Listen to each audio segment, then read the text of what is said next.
Asia cup میں پاکستان کا India کو بڑا سرپرائز، پاکستانی شاہینوں نے انڈین سرماؤں کو دھول چٹا دی، بھارت میں سوگ کا سما۔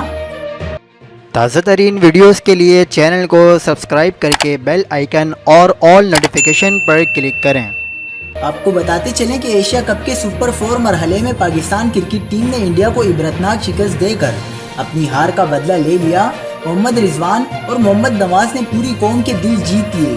محمد رضوان نے 71 رنز کی شاندار اننگز کھیل کر انڈیا کے جبڑوں سے فتح چھین لی۔ ایشیا کپ کے سپر 4 مرحلے میں انڈیا نے مقررہ 20 اوورز میں پہلے کھیلتے ہوئے 181 رنز بنائے تھے۔ پاکستان کی ٹیم نے سنسنی خیز مقابلے کے بعد مطلوبہ ہدف حاصل کر کے انڈیا کو دھول چٹا دی۔ پاکستان کی جیت کے ساتھ ہی کراچی سمیت مختلف شہروں میں لوگ سڑکوں پر نکل آئے اور جشن مناتے ہوئے پاکستان زندہ باد کے نعرے لگانے لگے۔ پورا ملک خوشی سے نہال، سوشل میڈیا پر بھی پاکستان کی شاندار فتح کے چرچے۔ دوسری جانب انڈیا کی ہار پر بھارت بھر میں سوگ کا عالم ہے اور لوگ اپنی ٹیم کے خلاف بڑاس نکالتے نظر آئے۔ مزید خبروں کے لیے دیکھتے رہیے حق پاکستان نیوز۔